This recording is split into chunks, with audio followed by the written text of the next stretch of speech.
Molweni. Njani. Goeie, not more. I know this one is goeie. Middag. Middag, not nach, yeah. It's always a at the end. I like that. So let me introduce my friend here, Vlok. In my culture, I told you that when I want to mess up with white people, I just say in my culture. And then I immobilize them. Yeah. But this one is authentic. We can't call a person with a first name, so I had to tell him, I can't say Vlok, it doesn't sound right. Or to say, what's your name? You can't call him with his, and say Adriaan. Yeah, Agrimme. Yeah, it doesn't, yeah. And I don't know how English people go around with their conscience to say, they say Madiba, and I'm going like, you know. So we must come with a law in this country, say, every elder must never be called again with his first name. It must have an adjective. So you'll second that? Yes. And maybe this country will change. In the name of Jesus. So my friend, Vlok, I would like all of you to give him a big applause as he's...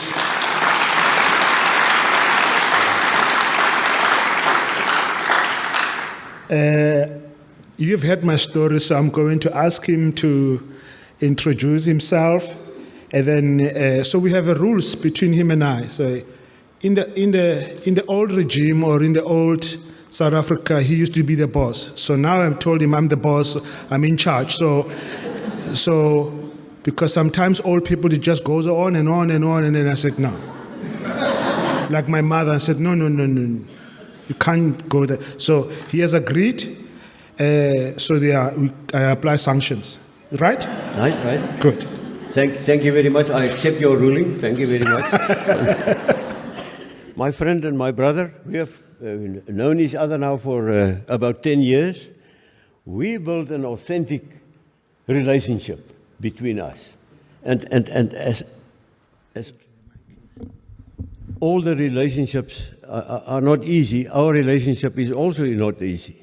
The only problem is he's struggling with time. He's frequently he get lost of time, and then Trevor is a little bit late. But otherwise, he's a wonderful, prachtige mens. I love him. I love him as a friend and as a brother. He has taught me a lot of things that he learned me, and ek sukkel maar, hy sukkel maar bietjie met my om te leer wat hy wil hê ek moet leer, and maybe whilst I'm speaking now in Afrikaans, excuse me, my English is not good. I grew up in the Kalahari, and their English was a foreign language. So I'll try my best. If I don't have the word in Afrikaans, please excuse me in English, please excuse me if I use the word in Afrikaans. If you don't understand, please ask, and I will try to. Trevor will help me. I will help them. You will help me. Thank you very much. I don't want to say anything about myself. If it was possible that there was a different word for the word in Afrikaans and in English, ek or I would have used that, but there is not a word, because I don't like the word I and ek anymore, because it makes me think about the thing that Joyce Meyer, that I admire as a preacher, me, myself, and I don't want to use that word anymore. So but I don't have an option. I have to do that. I want to refer to what Trevor referred to this morning. He told us a story about hijacking.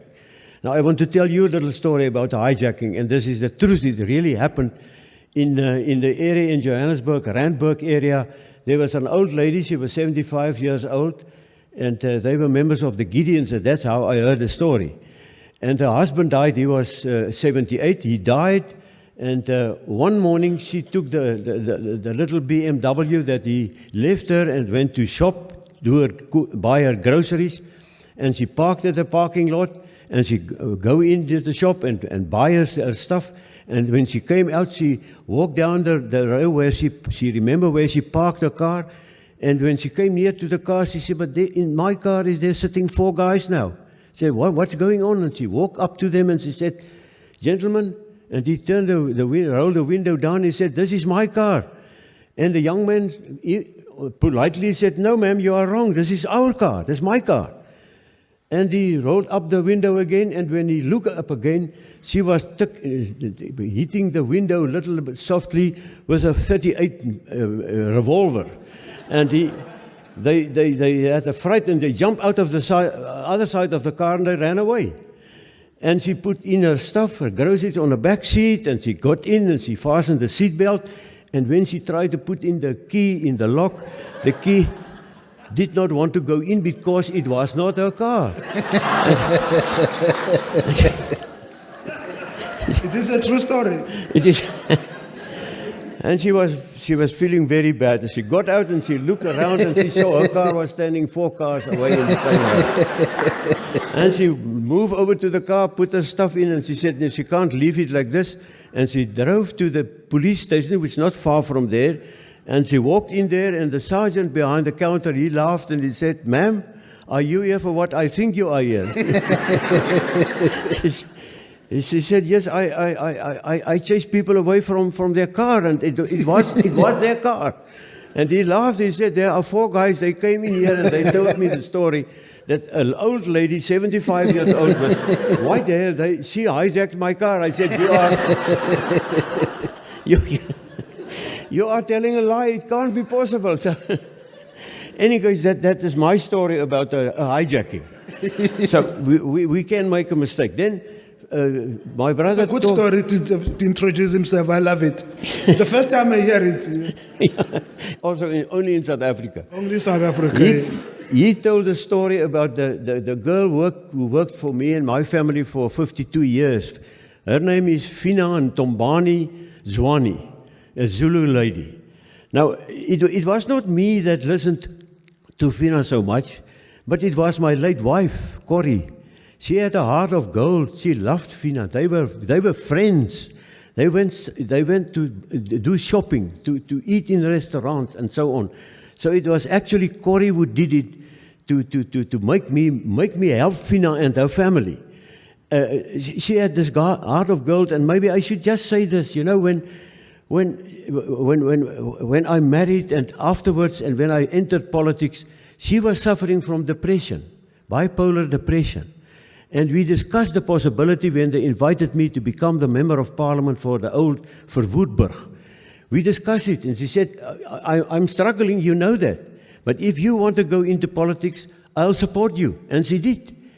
And you know, when as a wife of a minister of police, frequently she had to visit the victims of hand grenades, of bomb explosions. She had to visit these people lying in hospital beds. It was difficult for her. As Deputy Minister of Defense, we used to visit the troopies on the border. And frequently I saw that. Now, in that, people visiting the troopies, there were the chief of the defense force, General Viljoen. There were the dominee, the chaplain was there, and then the minister. And all of us had the opportunity to address them. The troopies were not interested in the 3 guys talking to them. They were interested in my wife, because she's a mother, and they were children, 19 years old. They were just touching her because, you know, that time there was no cell phones, so they had no contact with their family, with their fathers and mothers. And the letters that they wrote, it was censored. You could not write anything in the letters. So they were touching my wife and talking to her, a mother. Then she came upon the idea, we usually visit them on Christmas Day. Christmas Day we were on the border. And we visit as many of them on that day. So you would have a early breakfast, and then you fly to the second base, and there you had a normal breakfast, and then you had a late breakfast at the third base. Then you travel to the other base, and there you had an early lunch, and a late lunch. And then you started flying back to Pretoria. She came on the idea, let me take the phone, their name, and the parents' phone number, and tell the father and the mother, we saw your son this morning. And it was wonderful. I still feel like crying when you phoned that mother and said, I saw your son this morning.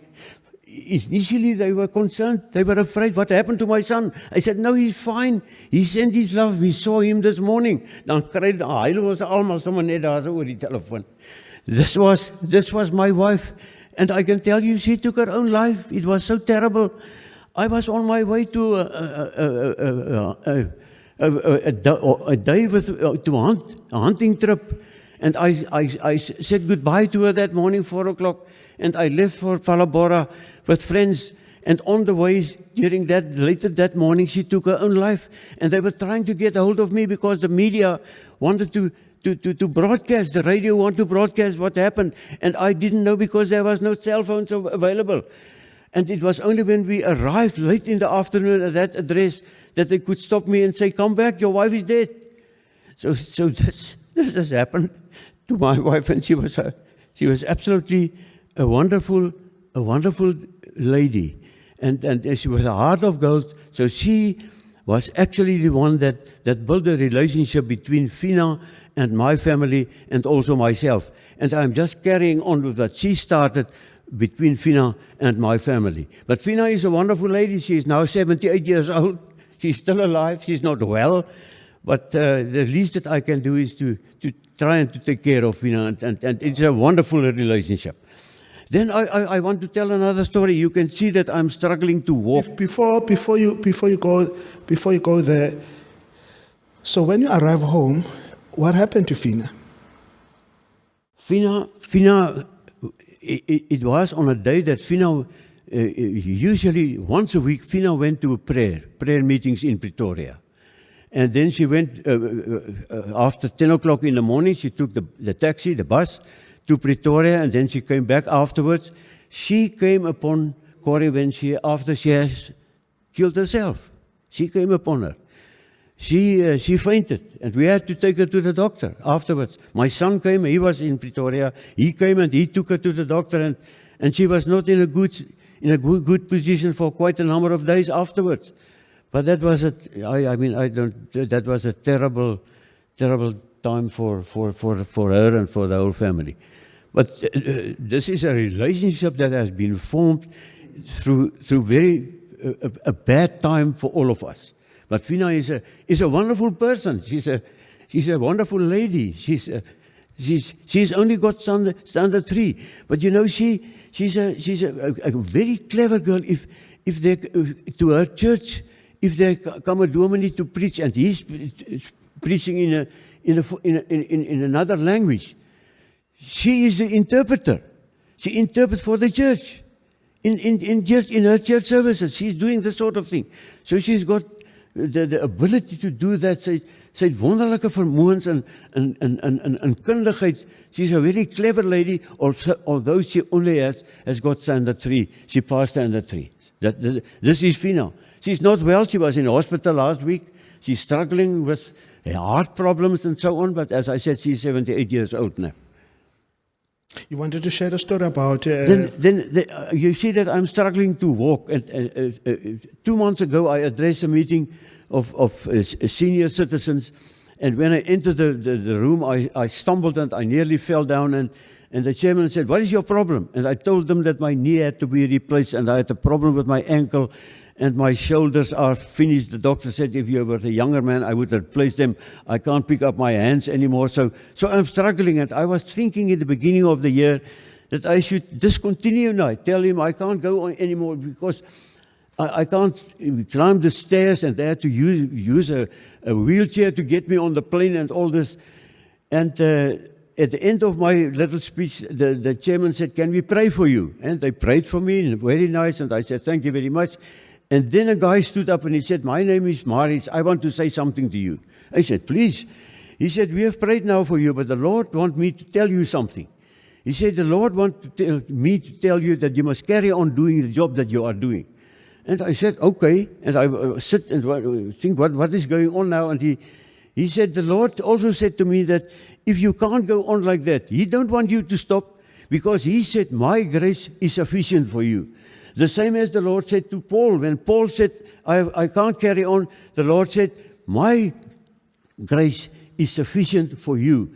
Because if you are weak, then I, the Lord, I am strong. So carry on. And that's why I'm here. The grace of the Lord is enough, sufficient for me. And not only for me, but for all of us. Amen. I'm saying this to you this afternoon, my brothers and my sisters. If you don't have the strength again anymore to do what the Lord wants you to do, know the words that He said to Paul, my grace is sufficient for you. Not for me only, but also for each and every one of you listening to me now. Wow.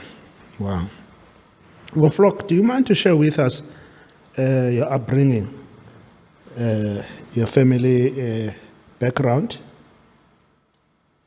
where you were born? You're South African, right? Yeah. I was born in Sutherland, and I grew up at Uppington in the Kalahari. As I said, that there we did not speak English. So I said, please excuse me. But what we have been doing, and what Trevor and I have been doing, and what we are about to share to you this afternoon, you can only do that if you do it in Christ. If you try to do it on your own, and what I have done, that we are going to talk about this afternoon, with the spirit of the world in my heart, it was not possible. I wouldn't have done that. Because Jesus said, if you want to follow me, and I'm trying to follow Jesus, if you want to follow me, you must deny yourself. You must deny yourself. And then you can follow me. Because this is exactly what Jesus did. He was the creator of the universe. And what did He do? What did He do the last evening on earth, the last evening that He was a free man on earth? What did He do? He went down on His knees and He washes the feet of human beings. Human beings, sinners. He washes their feet. He denied Himself. May I say, I asked my second wife, I remarried a wonderful Christian lady. I asked her, what does it mean to deny yourself in Afrikaans? Wat beteken het om jouself te verloon? And with a twinkle in her eye, he said, you must be the least. Jy moet die minste wees. Ek dink sy het so 'n bietjie grappie met my gemaak om te kyk dat sy my net daar op my plek, net in die plekkie sit waar ek moet wees. Sy het my mooi ingepas. Jy moet die minste wees in ons verhouding ook. But, can you translate that one? There's no apartheid in this church. So you need to translate that one.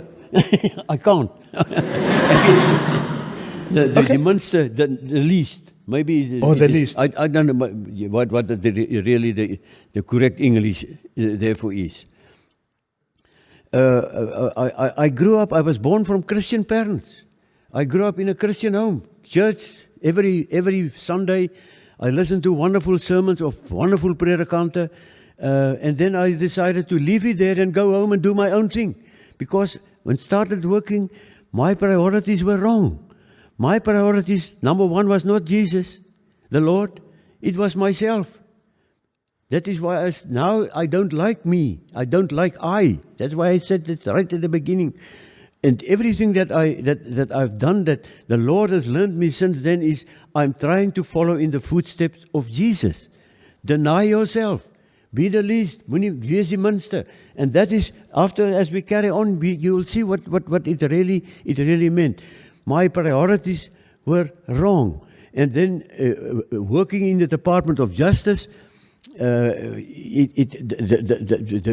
list of priorities were me, myself, and I, and then the people, my work, and all this sort of thing. And the Lord was down there last.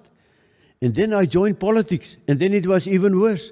Before we go to politics, before we go to politics, the family environment, your siblings.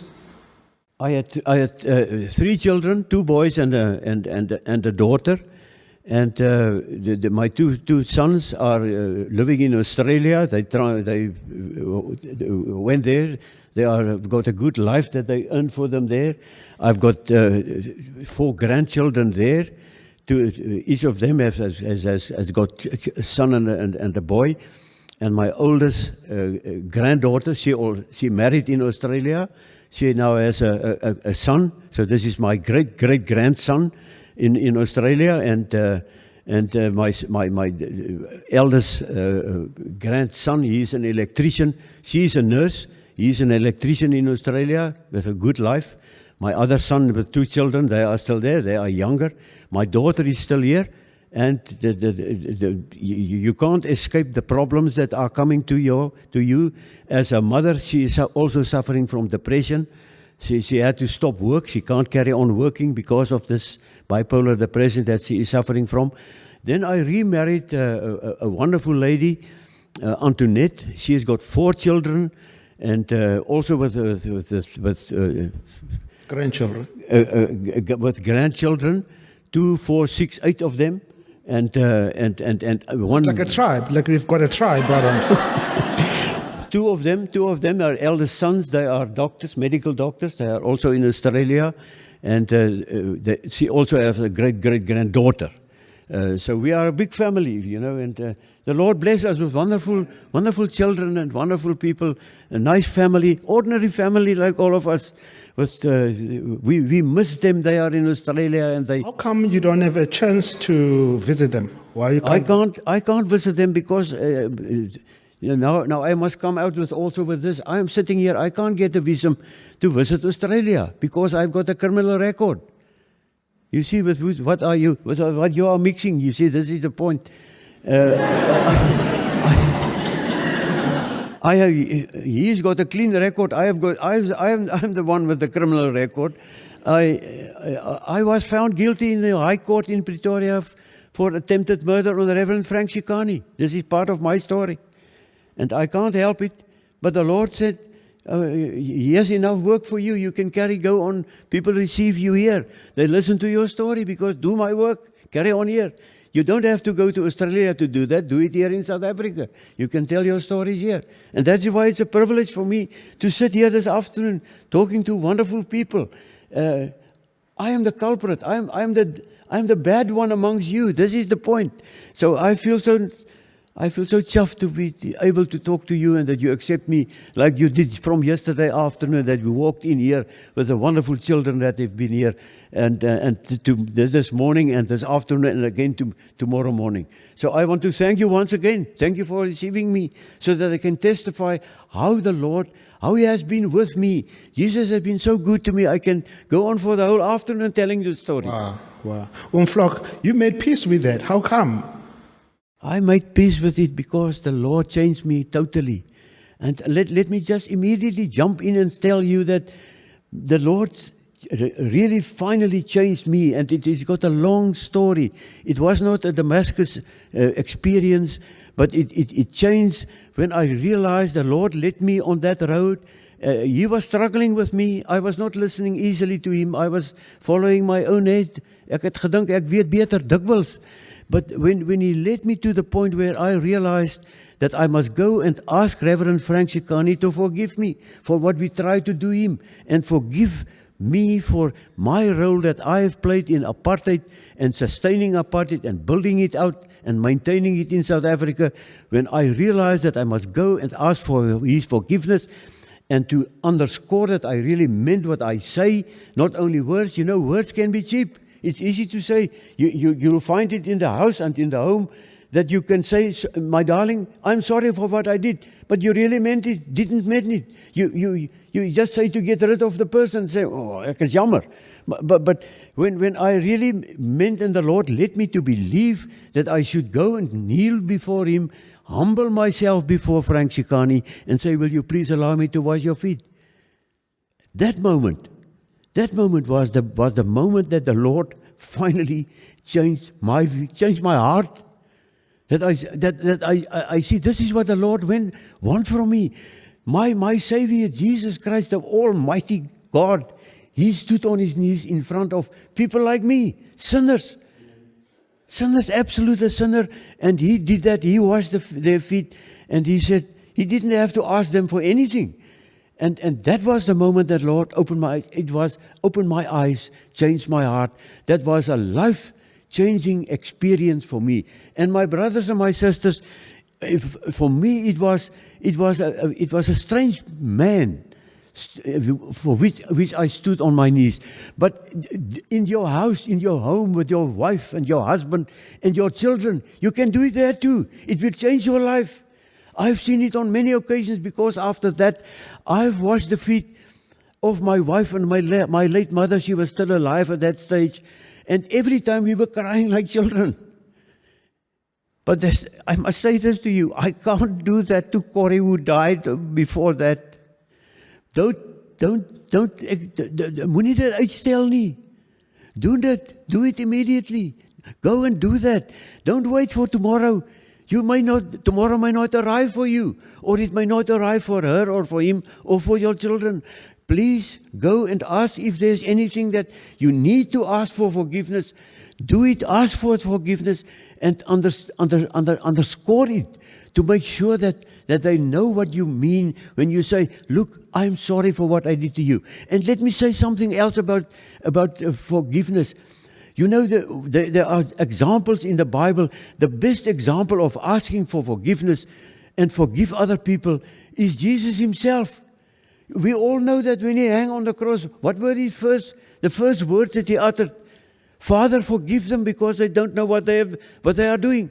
The first was, he didn't think about anything about himself.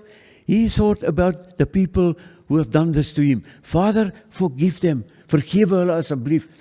And the second one is David.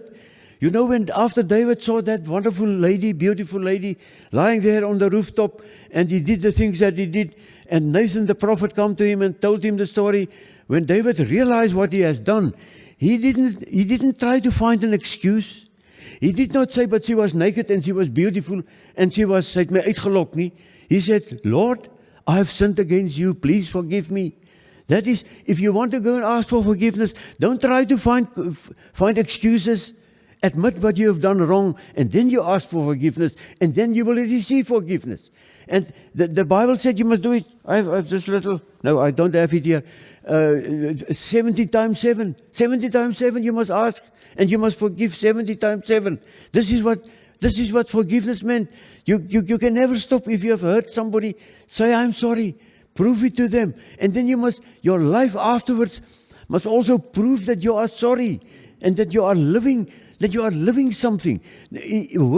Words are easy to do that, easy to use that. Although it is difficult, you'll see if you are going to ask people for forgiveness, how difficult it is to humble yourself and to bow down before somebody else and to say, I'm sorry.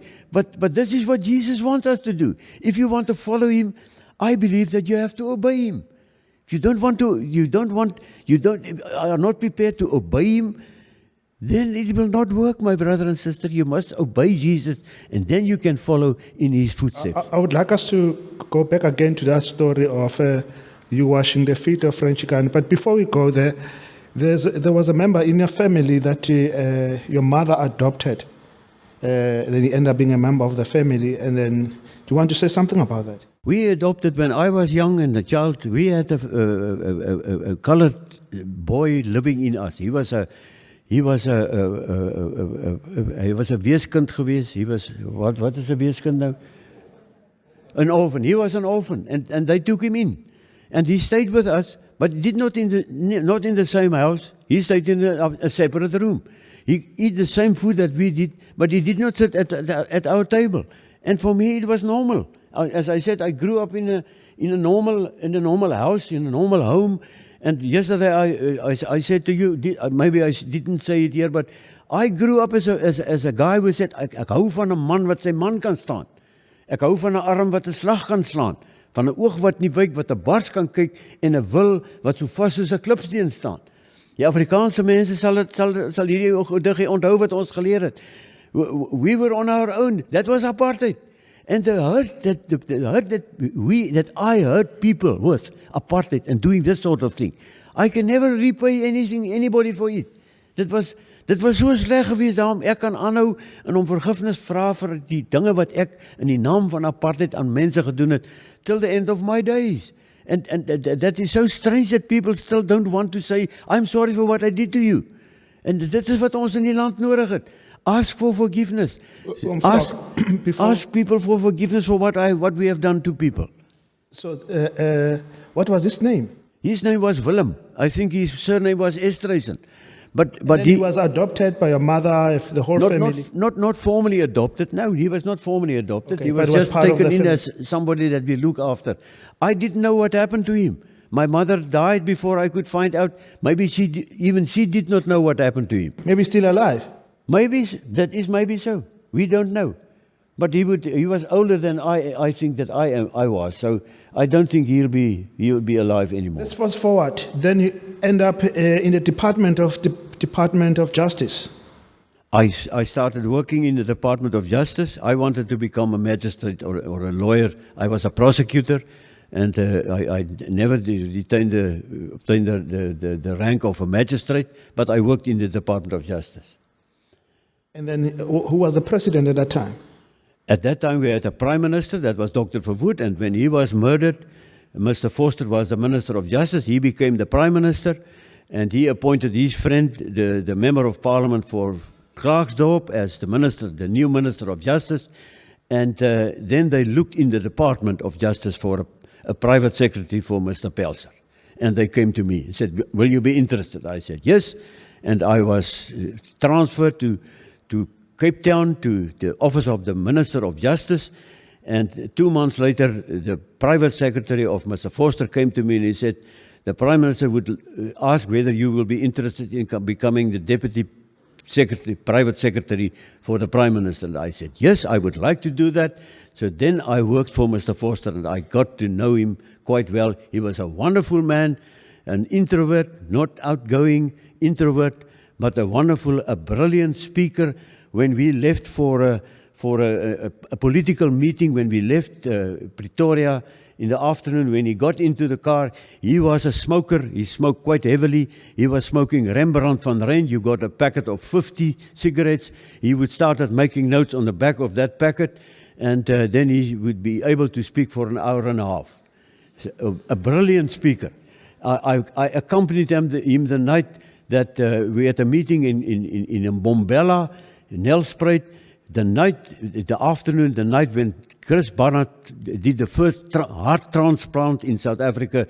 We were at that meeting, and we traveled back from that meeting the evening to the hotel. It was over the news that Chris Barnard did the first transplant, and he said, you must get Chris Barnard. I want to talk to him, and we did so. Wow! So you've met the late Mr. Chris Barnard. I also met Chris Barnard. 3 weeks before he died, you remember he died of asthma problems that he had. I was sitting on a plane and he come and sit next to me. And we spoke. I know him. He know me from that days. And he said, you know, there are two things that I'm wondering about. I cannot understand it, but it must be the Lord. He said that ice is lighter than water.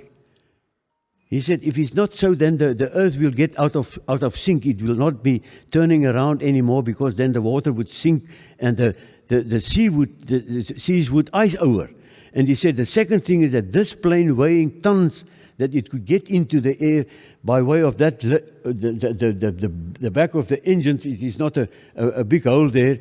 It's only air that is being blown out against air. And it is so powerful that it gets this big plane, this weighing tons, into the air. He said, it's amazing that it could happen. So Chris Barnard, I learned at that stage, late in his life and on my life, that he believed in the Lord. I never knew that. So but I'm just sharing this with you. It's just something that maybe you. Chris Barnard was he's a hero. What he did was magnificent, wonderful, and the Lord gave him that kundigheid and moed the courage to do what he did. It was wonderful. So let's go. Then you become the minister of. You started being a deputy minister of. Deputy Minister of Defense. When P.W. Botha became the president, he asked me to become the deputy minister of Defense. And when Louis Legrandsie was the Minister of Police, when he became ill, he asked me to become Minister of Police. So tell us, how was it to be the Minister of Police. It was wonderful to be a minister, the Deputy Minister of Defence, because my job then was to work with the troopies and visit them, and that was when my wife accompanied me to visit the troopies, and we visited the border and everything that happened there. It was wonderful. To be Minister of Police during the struggle years was very, very difficult, because you were on the edge, the sword edge of fighting the enemy, now our colleagues, now our friends and fellow South Africans, but that was a very difficult period. At that time? At that time. Let's talk a little bit about the bombing of the Choco house. Let me put in the context. There's some people here who may not know what I'm talking about. Choco house is the headquarters or head office of the South African Council of Churches, which is mainly what we call the Protestant or the mainline churches. It's in Johannesburg. At some point, it was the general secretary was Umpilo Bishop Tutu was the one who was, and then later it was followed by other guys, and then Frank Chikane became the leader. And then when Vlok became the Minister of Police, Law and Order, there are a few buildings that were bombed. One of them was a Kosatu house, but now I want us to talk about the bombing of a Choco house. PW was the president. His method of work was that he would he believed in the principle of need to know. So he did not tell everybody in cabinet everything, and he explained that to us. I don't want to tell you everything. Don't be angry with me, but it's in your interest and it's in the interest of the country.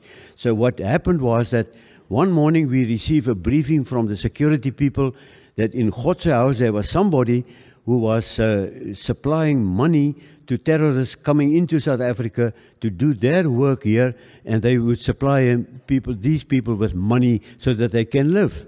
And we discussed the possibility of prosecuting them, but we were using informers, and if you use that informer as a witness, he would be dead. So we could not do that. And afterwards he asked me, will you stay behind for a minute? And I sat down and he said, colleague, you have heard what the security people, the briefing said? I said, yes, sir.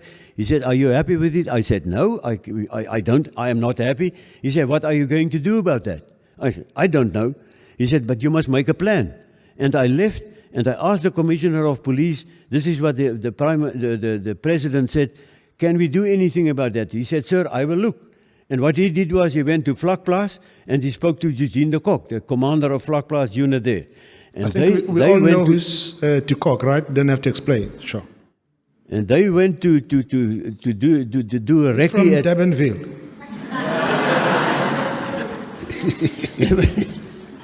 They went to do a recce of Choco house, and they looked through the building and see how strong the building was, and then they went back to Vlok and they said, we will go we'll build a bomb and blow up the place. And there the Lord was also with us. When they worked out how much explosives they need, they took the explosives and they used the explosives was inside the mines, the big mines that they brought from the border, and they put it on a scale, and they weighed off the necessary weight of explosives, and then they took it out of the metal. So the explosive was less than what they weighed. And when they make the bomb and went there and put it in the building, there was not enough explosives. So they did not destroy the building completely. But it was so powerful that they blow out the lift. There was a lift in the building. The explosion has blown out the lift out of the building, and it fell 2 street blocks further in the middle of a street. And nobody was hurt that. The only person that was hurt was the night watchman, and he fell off a little balcony. He was hurt, but he was not dead.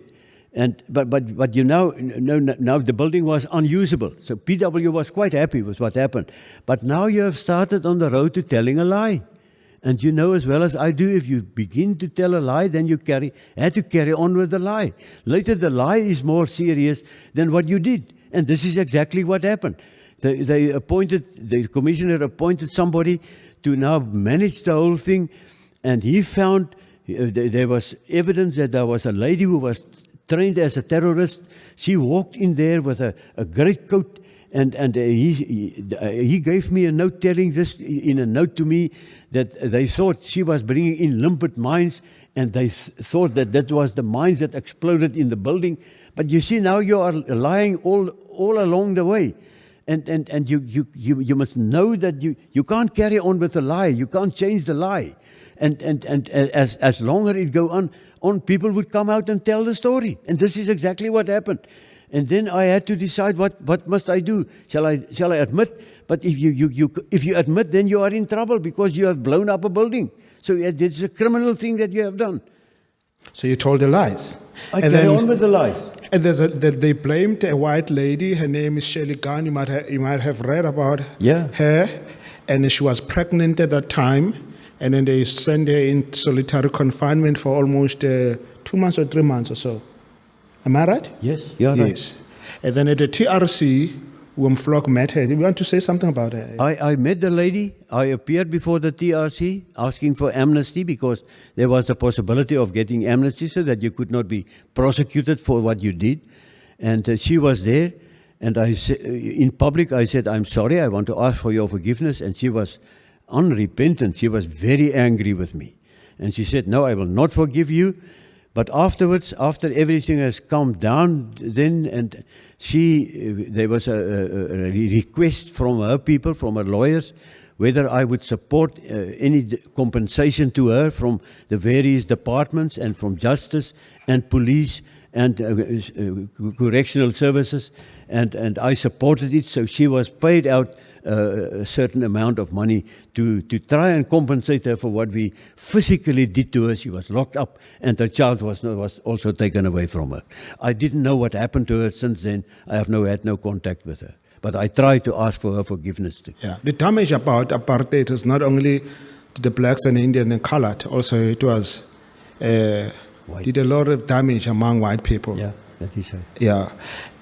Let's continue. I want us to talk about Vlok, when that point when you decide to go to the TRC.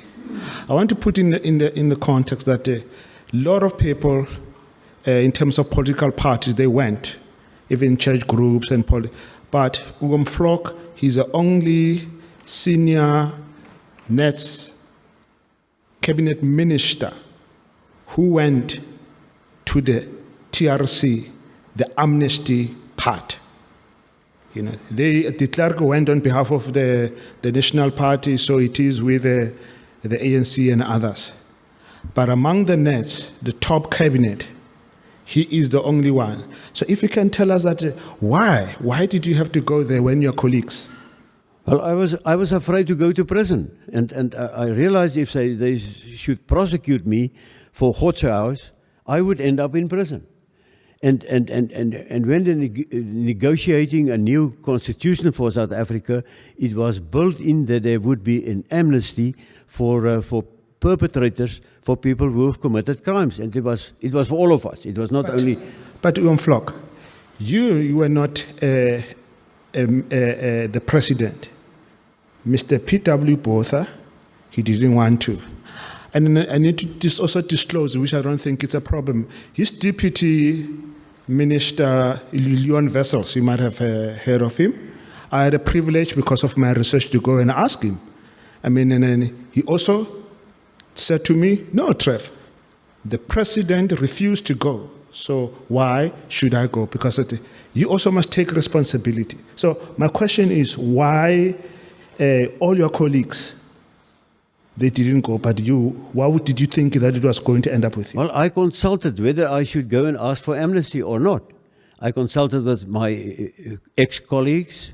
All of them said, no, I don't think you should go and ask for amnesty because you have been doing your job. And as you said, the president was the man responsible, but I said, no, that is wrong. I flew down to George and I had an interview with P.W. Botha. We had a nice meeting. His wife made us tea and we had cookies and we ate nicely, very friendly. And then I said to him, sir, you remember Godshuis? He said, no, I don't remember anything about Godshuis. said, I think I should ask for amnesty. He said, you can do that, but I will never do that. And he did not. He died before he did anything, before they could prosecute him. But then a friend of mine sent me a note. And he said, read Matthew 5, verse 23 and 24.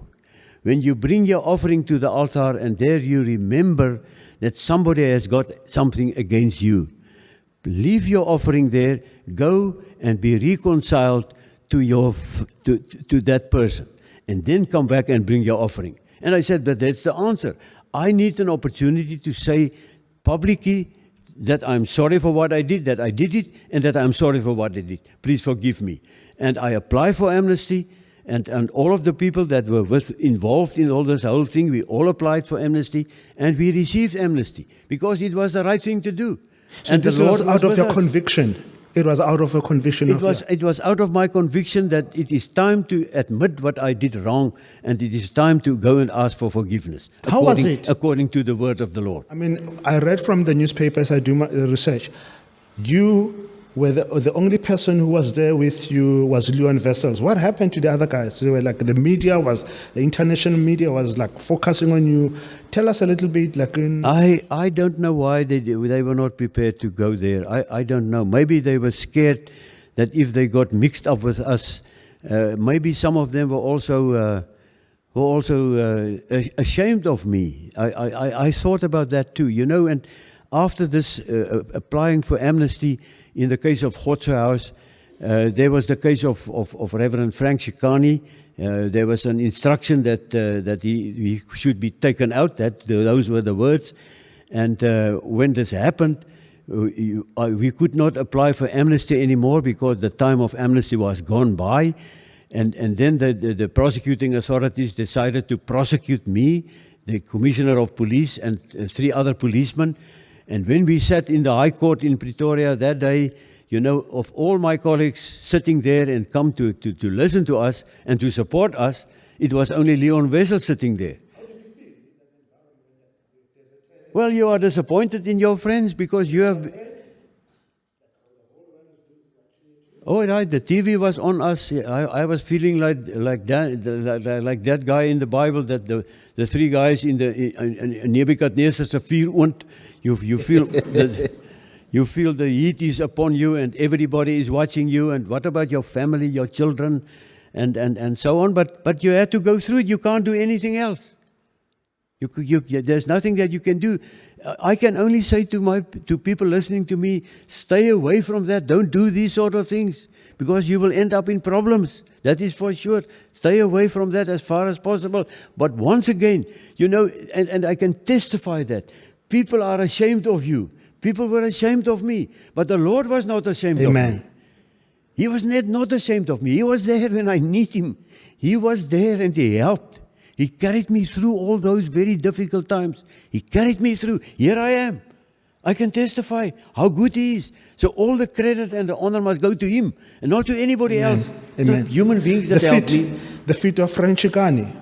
I mean, why would you go and wash the feet of a black man? Come on. Why would you go and wash the feet of Frank? Because I asked Him for His forgiveness, and I meant it when I said, I'm sorry for what I did to you. And I gave him a Bible, and in the Bible I've written certain words. I said, Dear Reverend Frank, and because I have known him quite well, I've sinned against the Lord and against you. Will you please forgive me? And I gave him the Bible, and he accepted the Bible. He said, okay, I will forgive you. And then in my briefcase... Vlok, before that, what led you to go and wash the feet? The Lord spoke to me through the Bible and through newspaper articles. It was in 2006, on the 3rd of July 2006, there appeared an article written by Stefan Joubert about a helicopter pilot chasing terrorists in southern Angola. And he told me the story himself. Pine said, hulle hardloop weg, they were running away. And I flew with the helicopter and they ran into a hut. And I turned the helicopter around and I said, this is my opportunity. He said, and I shot 2 missiles into the hut. And to my horror, when it exploded and flames and debris and mud, I saw that there were not only the terrorists in the hut, there were women and children in the hut. And I killed them. He said, and my conscience bothered me so that a few years later I asked a lady working for me, will you please forgive me what I have done to your people, black people in South Africa? And I killed women and children. Will you please forgive me? And to show to her that I meant what I asked, will you allow me to wash your feet? And when I read this article, I said, but I've also done wrong to people. I was involved in the near killing of Frank Chikane. I should do that to him.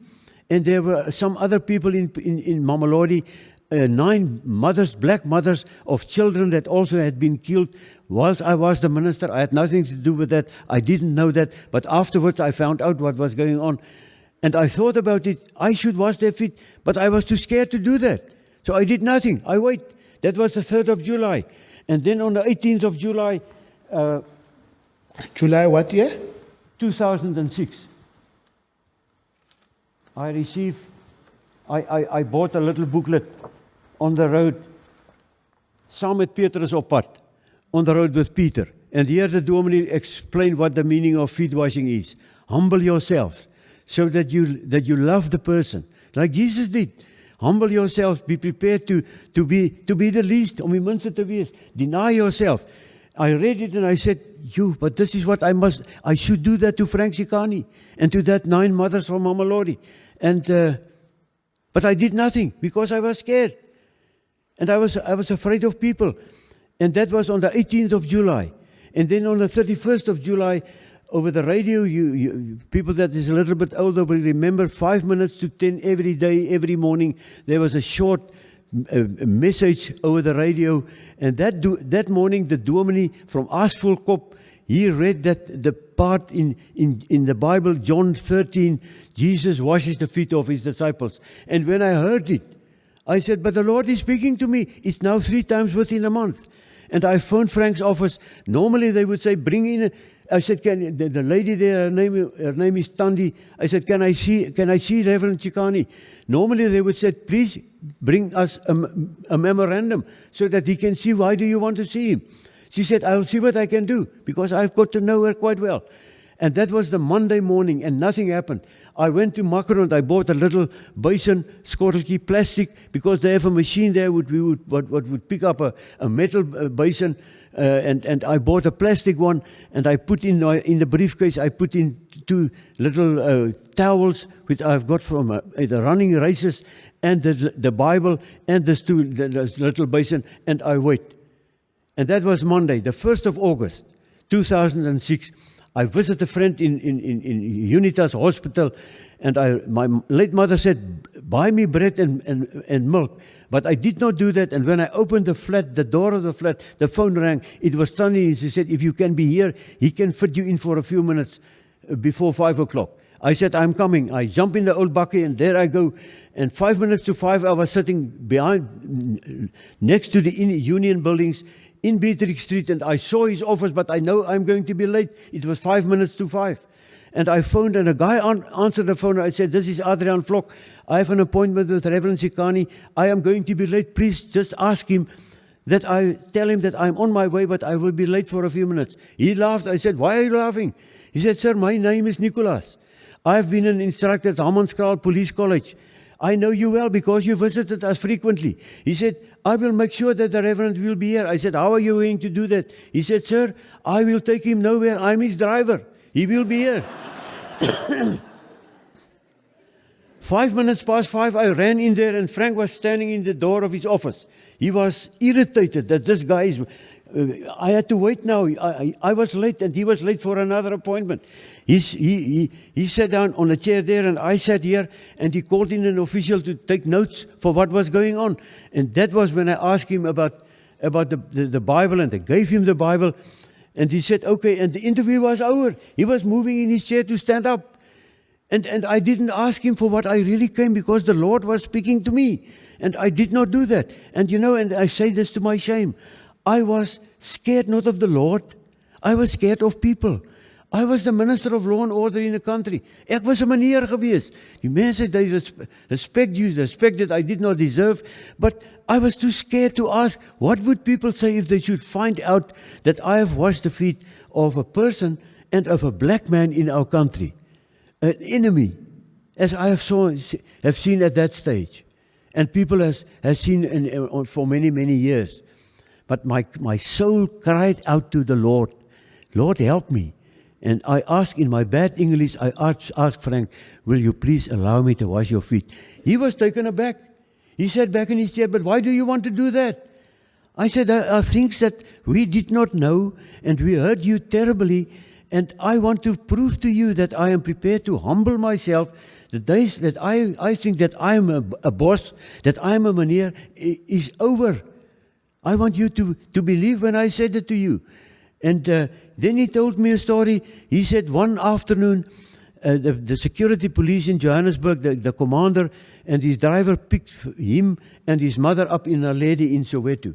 And whilst they were driving, they said to him that we are looking for your brother. He's on his way from Johannesburg to Naledi. We want to arrest him. He's on his way with the train. And we are at the stations. We want to arrest him on a station. And then over the radio, one of the policemen on one station asked the commander, sir, what should we do if we found him? And that commander blatantly said whilst they were listening over the radio, shoot him on sight. I said, you see, Frank?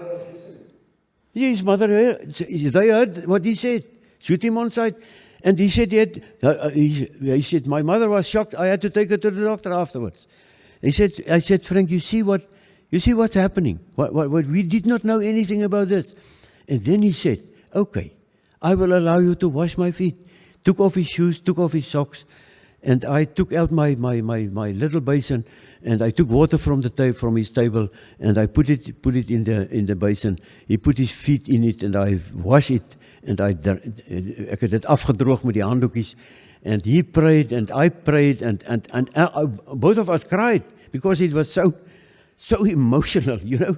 But the walls of Jericho was falling. And when I stood up and he put on his socks and shoes again, I said, Reverend Frank, please, can you keep it secret? Don't tell anybody, please. Don't tell anybody. So, and the amazing thing was, I thought about Frank and I thought about the 9 mothers. And I did nothing about the mothers because I think maybe the Lord has forgotten about this. So I didn't anything. The Sunday after that day, that Tuesday, I was in Frank's church in Johannesburg. He told the story there to the people, and nothing appeared in the media. No newspapers, nothing. Can I add something there? The church that Vlok visited is in Soweto, in Naledi. And Naledi is right at the backyard of Soweto. So he drive from Pretoria by himself. And Vlok, you may not know, but I think I told you. Frank Chigani's younger sister, who happened to be a friend, because I was telling her that I'm doing this with Vlok. And he said, Trevor, you need to know this. One Sunday, early in the morning, we see this white guy walking in by himself in Soweto, and is Vlok. Having driven all the way from Pretoria to Soweto is almost like a 40 feet, no, more than that. More than 50. Yeah, almost like 70 kilometers by himself. And then he says, because they don't have white members in the church except they have Egyptians. Yeah, you know, Egyptians are all over. Yeah.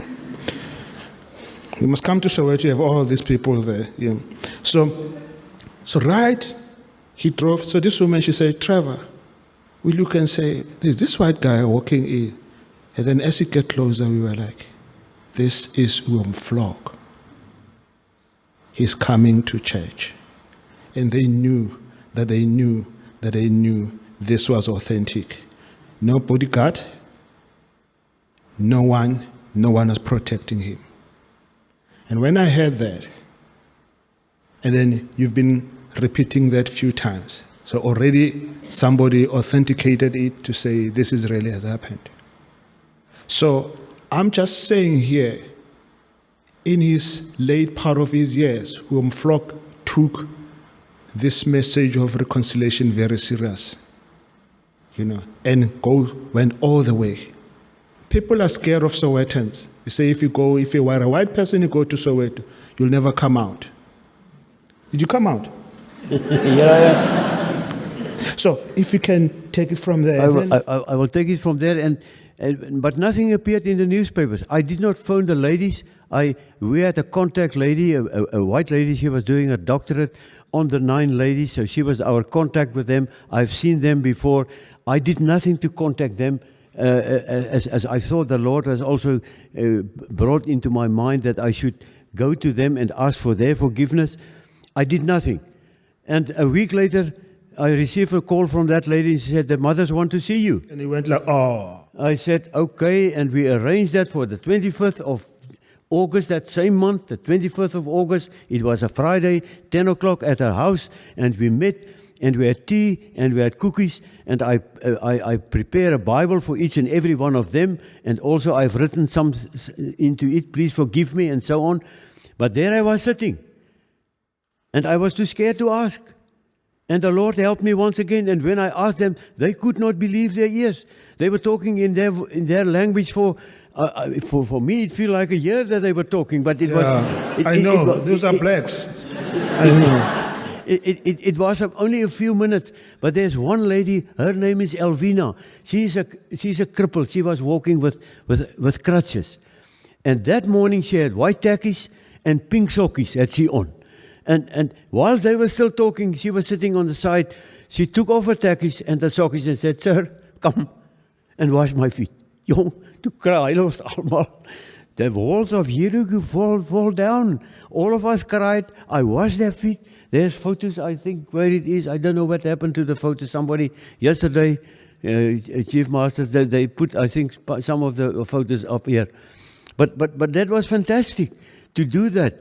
And that was Friday afternoon. I went home. I told my wife, only my wife. I also had told her about Frank Shikani, nobody else. And the Saturday morning, it was on the front page of the Beeld. And my late mother came there with the newspaper, and she said, my son, what have you done now? Mothers. That's that. But then it was amazing what happened afterwards. You could not believe what was going on. That news was all over the world. In many countries, people phoned me from Colombia and from America, and Iran, from Britain, and Iran, and people on an oil rig in the Atlantic and in Africa, all over the world. I said, Lord, what is going on now? But if you've done the right thing, the Lord said, thank you very much. What you have done, that is right. That is the right thing to do. And although people were people in South Africa, many people, my people, Afrikaners and white people, they phoned me and they came up to me and said, you are a traitor. What have you done now? But I was okay. After I've done that, I felt okay because it was the right thing to do and I obeyed the Lord. That's why I would say, if you hear the voice of the Lord and you are sure that it is His voice, obey, and then He will be with you. He will give you peace of mind. And that is what till today I have that. Vlok, what happened when you were kneeling? You said something happened to you. So since that time... I didn't feel anything. It was highly emotional for me. Because I still believe till this day, there are room and place in our lives for a big public appearance to say, I'm sorry, to ask for forgiveness. But I think it is much better, it is more effective if I look my wife or my children or anybody else into the eye and say, I'm sorry for what I did to you. It is a one-on-one, I believe it is better. That was a turning point. That was like a transformation. It was a life-changing experience to me. I didn't feel it at that stage. But since then, I have peace with anybody. Color doesn't matter anymore to me. I didn't see that. I'm in the taxis, they can drive in before me. They can stop before me. I will not curse them anymore. I will not shout. We also don't do that. All of us. I will not show them road signs anymore with my fingers. And then we smile for each other. But that changed my whole viewpoint. I am looking at people through different eyes. And that is a change inside me that took place. It is the Lord that can do that to you. Otherwise, if you are not serious, if it is not coming from the heart, it will not hold. Then it will be temporary. If you want it to be a permanent thing that you have dealt with and that is out of your life, then it must come from the heart, and you must be serious, and then you can ask, and then it will help. Believe me, and it is also in your house, in your family life, between you, husband and wife. I ask all my children, I ask old Fina, that old lady, I asked, I'm sorry for what I did to you. And she said, but you have been good to me. You and the missus have been good to me for all the years. I said, but I want to ask for your forgiveness for what I've done also wrong to you. So, but and then I have asked. You also washed her feet. I asked Fina. And then she said, Trevor, I didn't understand why Vlok wanted to wash my feet. And it's also a cultural barrier, as a man to ask her, like she's very traditional, as a Zulu. And then Vlok called all his children, his wife, and asked forgiveness in front of her and washed her feet. And for me, it was like powerful. Vlok, there's a story that I would like you to share with people which the media doesn't know about it. You, Winnie Mandela, and Tata Mandela, and you go into Thokoza. Tell us what happened. Sunday, I was the Minister of Law and Order at that stage, and one Sunday afternoon I received a call from Mr. Mandela. He said the EFP, the Zulus, the IFP, they were attacking the Xhosa people in Thokoza. Can you help? And I phoned the Commissioner of Police. He said, sir, let's go and have a look. And I phoned Mr. Mandela back and I said, we will pick you up in a helicopter in Protea Police Station in Soweto. And when we arrived there, he was there and Winnie Mandela was also there. And we flew to the Thokoza Police Station, and there were thousands of people fleeing from the war, from the fighting, because they were killed. And we landed amongst them, and we walked in there, and we received a briefing, and we decided, Mr. Mandela said, I would like to see what's going on. And we said, okay, we'll go with a Casper in there. We got into the Casper, and Mr. Mandela was sitting next to me, and he said, and we could hear the shots being fired in the township. And then did Gogo Winnie was also in it? And Mrs. Winnie Mandela was with us, and they're security people. And Mr. Mandela asked me, can an AK-47, a bullet of an AK-47, can it shoot through this vehicle? And I asked the commissioner, and he said, yes, it can.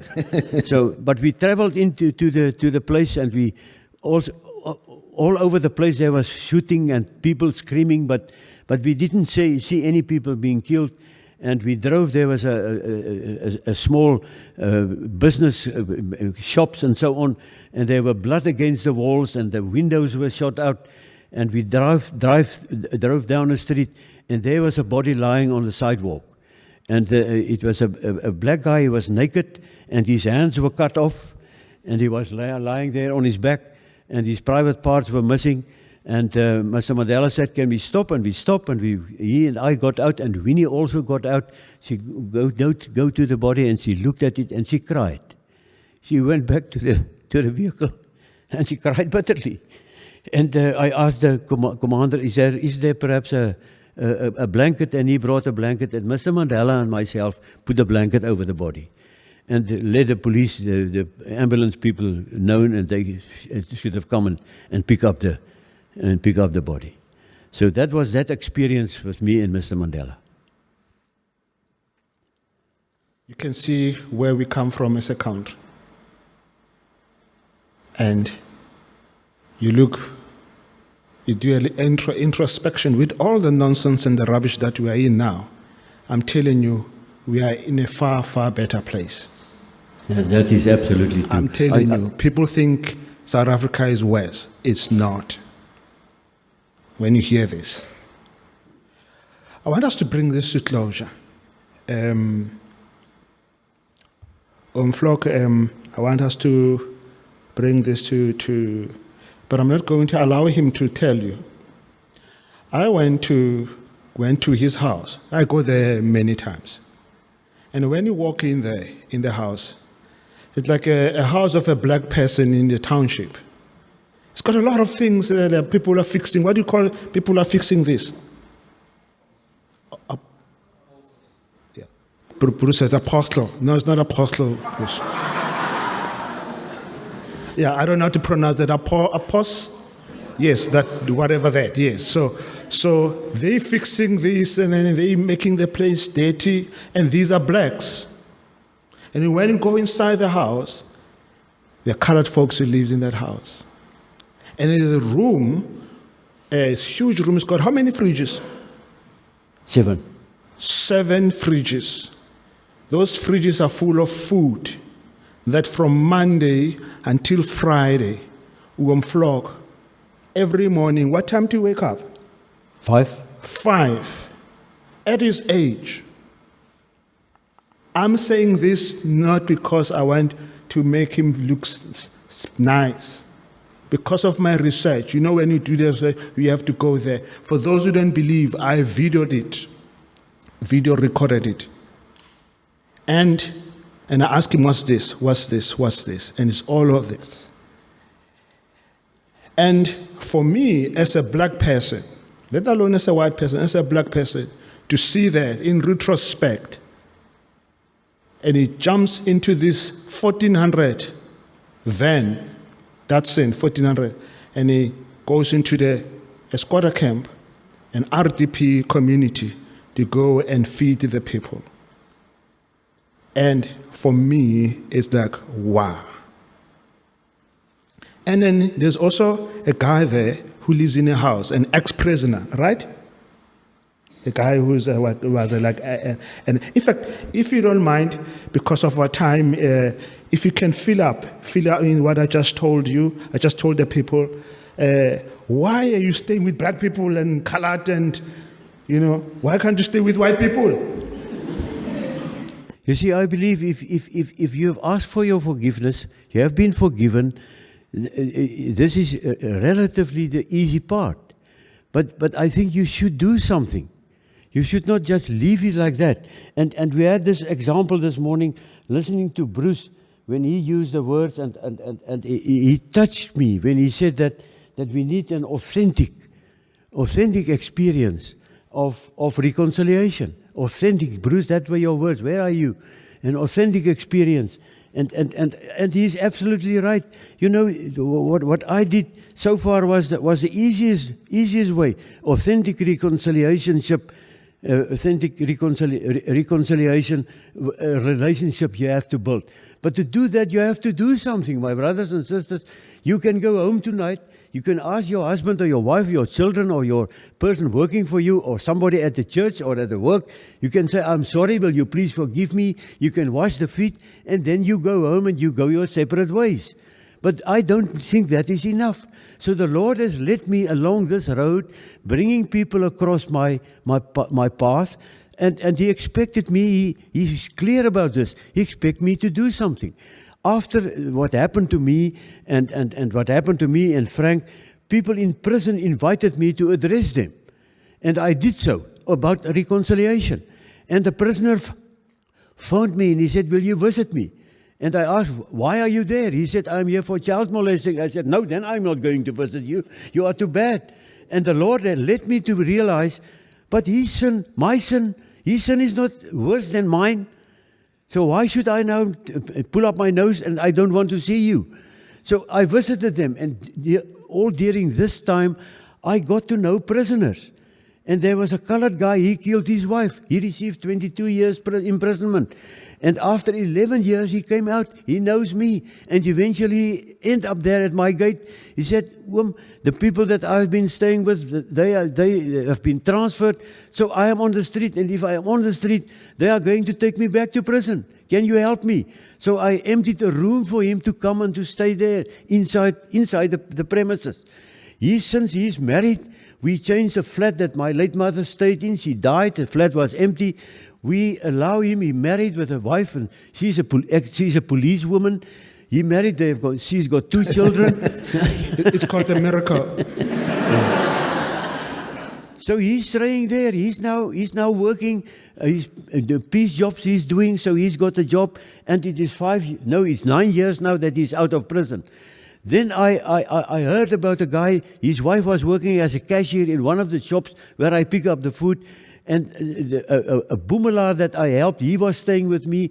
He said, but these people are staying in the bush between Littleton and Irene. And I said, but that can't be true. She's working. She went to the public bathrooms every morning, and there she cleaned herself, and then she came to work.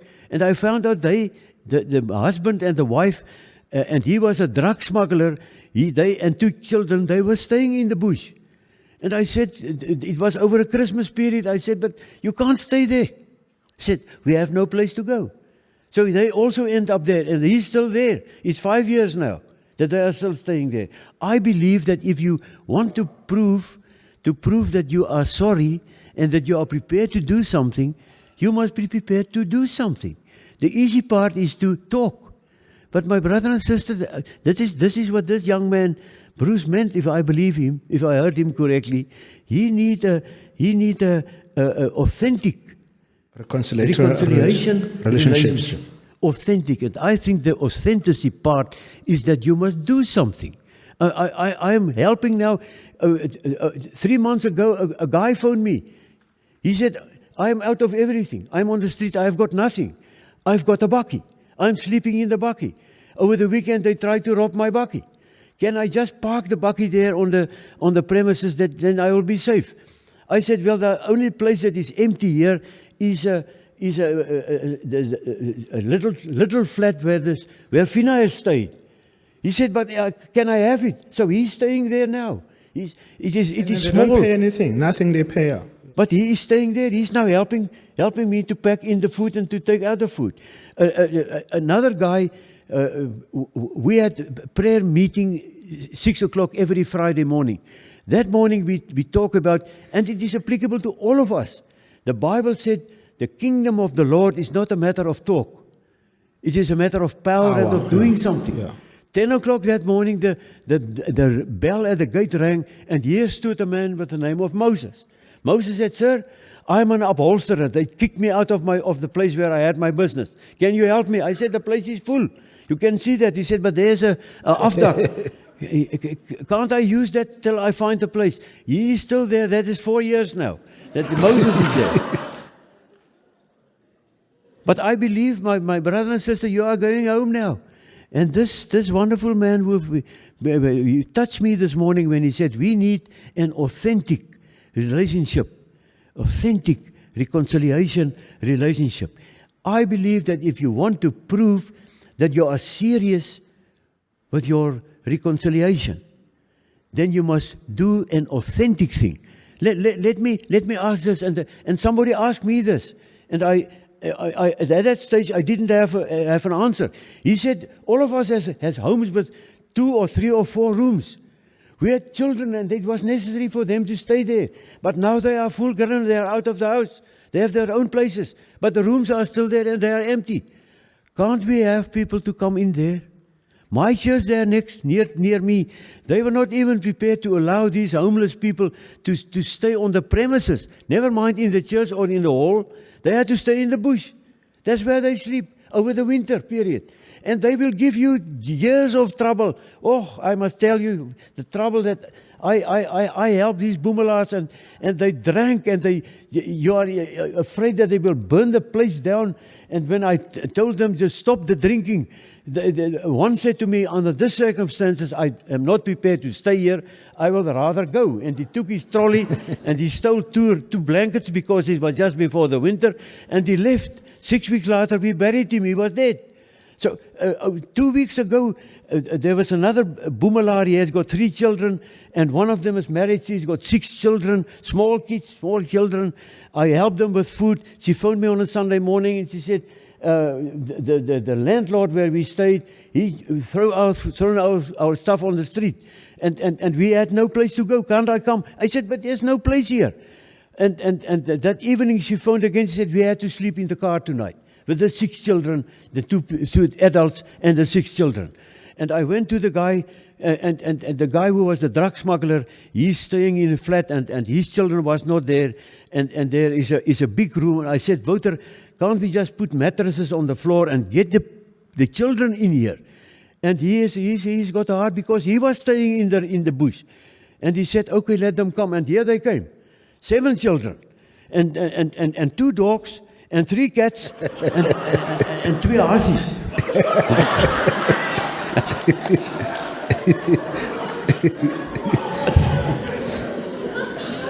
Now they are looking. We said that the 2 big boys, they can't stay there, so they are back to the bush. And I asked, where did you sleep last night? And they said, we slept in the car, the 2 adults, and the children slept with their maatjies, hulle daar gaan slaap. But one of the daughters, the eldest daughter, she also has a baby now. And the baby is 3 months old, and she's staying with some friends. But that baby's name is Benjamin Adriaan. And so the baby is not there. But it's 2 weeks now. They are staying there, and they are so desperate that they are going to sell the car so that they can get some money, so that they can have a place to stay for a month. And then he lost his job too. So they are out on the street. They are out. But Wouter, the guy that we saved from the bush, he's now taking them in, and they are now staying there. But the point that I want to make, and I'm sorry that I have to say this to you, I'm not bragging and saying this. I'm so good. I'm not so good. I'm just saying this because the Lord has brought it on my path, on my road. And the question is, what are you going to do? What do you do? And I believe if we now should come, and I ask my friends, and I say this to you, I've asked my friends, help people. There are people sleeping in the bush, ordinary, decent people. Help them. Open your house. They say, I can't do that. It's not safe. I'm afraid to do that. I've done it now with people, the murderers and the rapists and all the difficult people coming in there, staying there. I don't I feel unsafe with these people there. I trust the Lord. I trust Jesus. And they are giving you, as I said, they are giving you years of trouble. Every steel thing on the earth, they have stolen it and sold it for money to buy liquor with. But you have to cope with that. Jesus never said if you build a relationship, and He came to build relationships on earth. He never said it will be easy. It will be difficult, but He will be with you. And if you believe, if you trust Him, then He will help you. He will give you the strength. His grace is enough for me, and that's why I'm carrying on with this. Sorry, Trevor, that I had to say this, but my brother and sister, I'm leaving it in your midst.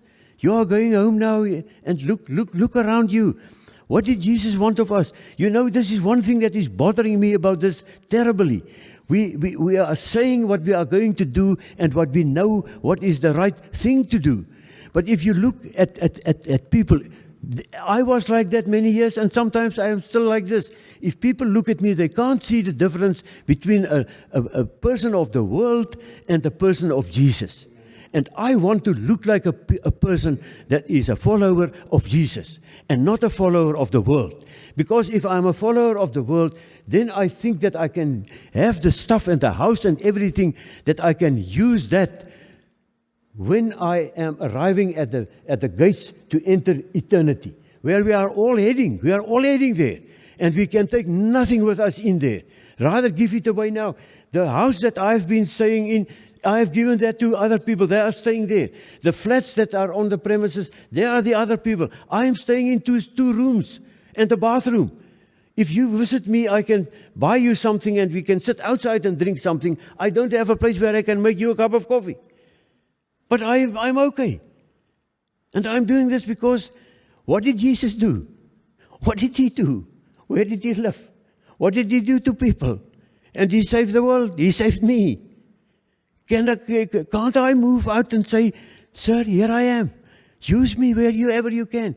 And if you then ask to have my house, and I said, that's the house. Somebody said here this morning, you said it, somebody said, everything belongs to Jesus. Everything belongs to God. It's not mine. You said it this morning, Trevor. Tell them again. It is the truth. So that is why, and people are looking at me, my colleagues, they said, but how can you live like that? If I die, what then? I would rather live difficult now and have an eternity with Jesus than live now smart and grand and have a eternity with the other guy.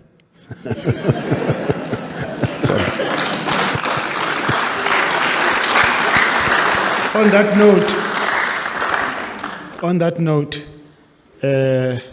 finally, remember the last time, 20 minutes ago, I said in conclusion, finally, about 2 months ago, less than 2 months ago, when Vlok and I were in another place, and there's a gentleman who phoned me 5 months ago. Somebody told him about our relationship with Vlok. In the 90s, he was in his 20s. He was a member of an AVBA. When Vlok went to the TRC, he got so angry.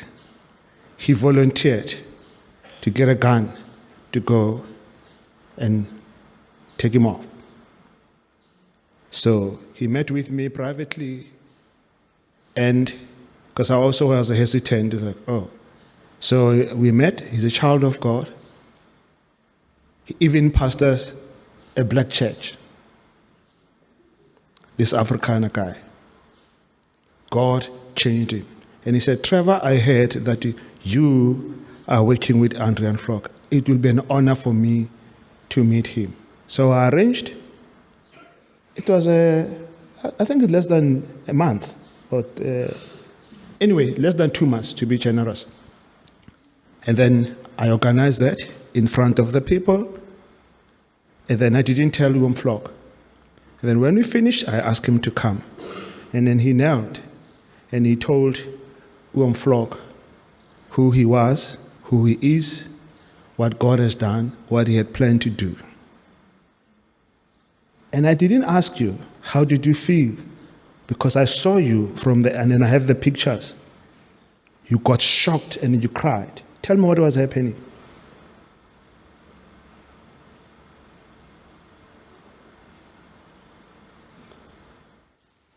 I would like to say this, and we have spoken about this now, and he told the story now.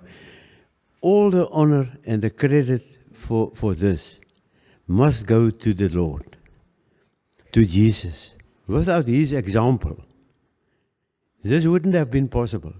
So no credit, I earn no credit. I earn no credit. And that guy coming forward to ask for my forgiveness, I immediately forgive him, because the Bible also said, you must forgive 70 times 7. And I've been praying the Lord's Prayer for 80 years. No, not 80. I couldn't talk in the beginning. But I've been praying it for many, many years. And there I said, Father, forgive me as I have forgiven those that have sinned against me. So I must forgive. And I have been forgiven people up front like Jesus did. So I really appreciate that. But my inner said, I'm not worthy. I'm not worthy. I'm not worthy of all the praise. And people say, it's well done and all this. I say, thank you very much. I accepted it, but I give it immediately to the Lord. He's my identity. I try to walk in His footsteps. And whatever I did it in His name. I can do that, and I can accept it in Jesus' name. And that was what happened that evening.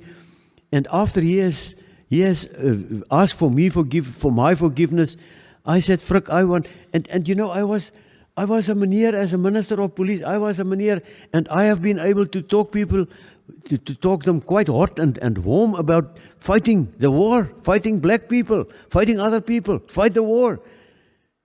I led people on a wrong road in many instances. People heard your words, and they have done the wrong things. So I owe you an apology. I misled you. I must ask for your forgiveness. And then I asked him will he allow me to wash his feet? The walls of Jericho tumbled down that moment when I asked that guy to wash his feet. I mean, he washed my feet then. And it is amazing what happened. I can tell you, believe me, try it. If you don't need, it's not necessary. It's not there's nie verpligting op jou nie. But if you feel that you must do that to somebody, do it. Ask for forgiveness. And your life will change. You will feel better. Jy gaan lig voel en jy gaan beter voel. Die lewe is moeilik genoeg dat jy nie daai las nog ook hoef te dra nie. Ladies and gentlemen, my friend Vlok.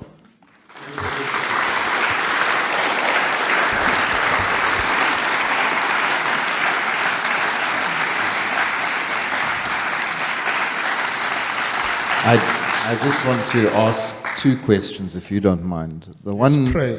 Can I pray? I'm joking. I'm the boss now. He's the boss. Yes, sir. That Datsun Bakkie of yours, how many kilometers has it done now? When I bought it, 5 years, when I bought it 5 years ago, after they've stolen the first one, I visited somebody in prison, and when they came out, the bakkie was gone. This was not South Africa. But this bakkie I now had for 7 years, and when I bought it had 26,000 kilometers on the clock. Now it has got 495,000 kilometers on the clock. 495. Delivering food. I thought that was a good story. But I have one serious question for you, Oom. You, and I really mean this because it's something I just can't get my head around. And maybe there's somebody else here.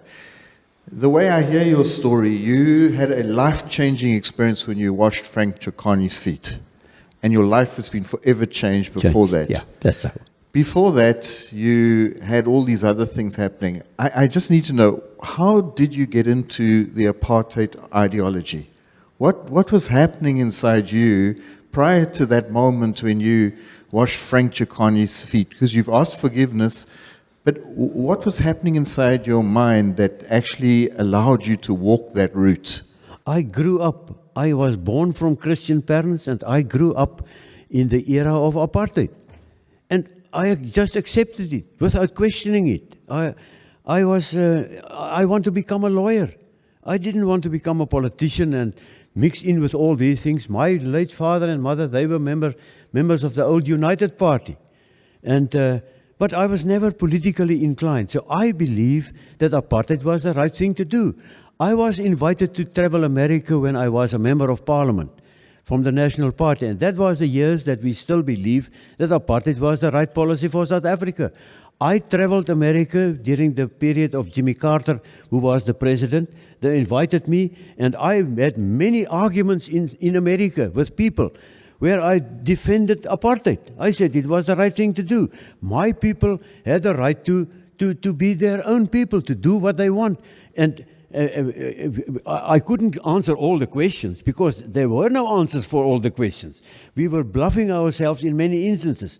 But the main answer is, I believe that apartheid was the right thing to do. I also believe that, and our dominees, in some instances, they told us that according to the Bible, apartheid was also fine, it was correct. So I never questioned it, and I believed in it. That is why, as a minister, I defended apartheid. The policemen arrested people for apartheid contraventions. It was only afterwards that I realized, when I sat down and realized, but what is the problem with apartheid? Apartheid. People said it's evil and it is a sin. What is the sin in apartheid? And I've come to the conclusion that the sin in apartheid was not the removal of people and the separateness of people and acting wrong against people. That was not the main reason. The main reason, the sin, the evil of apartheid was a lack of love, lovelessness. I did not love my neighbor. I did not love my fellow human being enough, because if I have loved them enough, I wouldn't have done all the things that I've done to them. This is the reason. But I believe it was the right thing to do. And I was wrong. And then you had this life-changing moment Totally. when you encountered Jesus Christ, and your whole mind's shift changes. Totally. And I believe that finally, that was the moment when I was prepared to humble myself and not think that I am better than other people. That was the moment. So can I ask you one more question? What does that mean? You thought yourself better than other people. Was that part of what your journey was? Yeah, that was part of the journey, and when I grew up, as I just a few minutes ago said, ek hou van 'n arm wat 'n slag kan slaan. That caught what was my mindset. I come from an ordinary family. We were not royalty. We were just ordinary people, but we were better than black people. I grew up amongst colored people, but they were my friends, and we were separate. I was more clever at school. I could work harder as them. I could run faster as them, and I was just better. And I was, I think I was worth more than these people. So that was my mindset. But not only black and brown people, also some white people. In Pretoria, there are areas where there are living people, wonderful people. But I thought I was better than the people living in this area, white people. So I had that.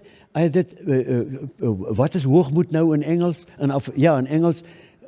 Pride. I was too proud. I was the man. And then I became the minister, and then I was a meneer. Then I was even more proud. So pride is not a bad thing, but in certain instances it is a death. It is a death knell that you have upon you. I'm a proud person. I'm too proud on my own achievements, and I don't have a history of kingdom and all this sort of things. I'm an ordinary person, but it was. I thought I was better. I was more clever.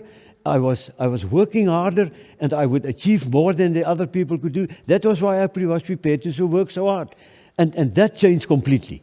And that's what changed for you when you washed Frank Chikonyi's feet. I want to finish on this note. I just want to say this to wrap today up, is that this story is a dramatic story, but every part of this story could be our story as well, because the second we feel better than another person is the second we're walking the same route as us. Absolutely. You're quite right. And human beings, in the sin of man, is this thing inside us that sometimes feels that we're just better than the person next to us. Yeah. And the shift that I hear is not a shift necessarily of action. It was a shift of the way you think. And I want to challenge us, because I thank you for the credit you gave me as being a fine young man. I like the young part. I like it's all recorded. That was good for me, and I appreciate that. And I need to also confess something: is that statement about authentic. What did I say? Authentic reconciliatory relationship. Authentic reconciliatory relationship. You Yes. must speak English proper. I got that out of your talk. So, the second we break this worldview thing and we start seeing, and we stop this nonsense about there's some people who are better than other people and all the rest of it, it's the second this nation can change. And it's got to change here. And it's a Jesus Christ thing. Because you know what? You're all sinners. Yeah. And that's the place there. And I hope if you get anything out of today, you'll get a life change message that reminds us there's nobody better than anybody else. We all need Jesus Christ. Now I want to finish off this here is that I'm praying, and we've been praying as an eldership, that this talk today will have taken some scabs off some wounds. So some of you are going to sit here and feel vulnerable. Some of you will sit here and feel maybe guilty. Some of you have actually got family who have been part of this system. And you've got stories in your family. Some of you have been wounded by this here. This wasn't meant to be a comfortable afternoon. This was meant to be a scab-removing afternoon. There's meant to be some pain that comes out of this. Because you see, while it's a wound, it can go rotten. When it's cleaned and opened, it can heal. Absolutely. And if you're sitting here this afternoon and you're feeling a little bit angry, you're feeling a little bit of pain, you're feeling some emotion, I'm glad. Because now God can actually start to push you forward. And some of you need to forget some of your parents because they were aligned to things or did things or were part of things and you're the beneficiary. Some of you need to actually come and just forgive. And just actually acknowledge and have mercy on situations that you've been through or that have happened to you as well. I'd hate for this afternoon to you to go home and say, we had such an interesting story. That would just be such a lose for me. If you go home and say, God, just help me now, just to process what I feel, and just to come into a different place. And then you become part of building authentic, reconciliatory relationships. Then we've got to win. But sometimes before you can do that, you've got to just deal with some of the stuff. Maybe you need to go home and cry. Maybe you need to go home and write something in a journal. Then this time has been really worthwhile. But every one of us has to shift at one level. None of us is better than anybody else. If we can get that right, you're going to be free, really free. Thank you very let's bow much. our heads. Thank you. Thank you very much. Holy Spirit, I know you as an incredible healer. I ask you to take off any block in our lives that's locking up any perspective or situation from our past.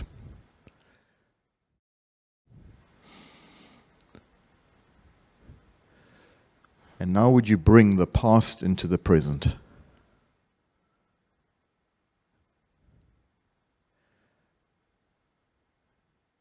I pray for the healing balm of Gilead to begin to wash through here. And God, where trauma has been locked in, we break off any curse or anything that locks it down. We ask you to lift the lid of history. Because we know that when you do that, you bring out only what we can deal with in this situation. And I thank you, Jesus, that the power of healing begins with forgiveness. I thank you that none of us is a victim here of our past. Even if we've been victimized, we're not a victim. And so, Lord, as we forgive, would you breathe new life into the hearts and souls of brothers and sisters? And where the curse has come into our thinking that we are better or worse than any other person on earth, we just look at the cross right now and we remind ourselves that the ground at the foot of the cross is completely level. Young, old, black, white, colored, Indian, it's the same. And now begin to shift us. That we can become part of building authentic, transformational relationships for the glory of God. In Jesus' name, amen. If you didn't finish your questions and you suddenly got one, just grab a piece of paper and write something on it. Leave it on the sideboards. Trevor got to ask the questions today. Tomorrow morning, I get to ask your questions. It's going to be fun. See you at 9 o'clock. God bless. Thank you.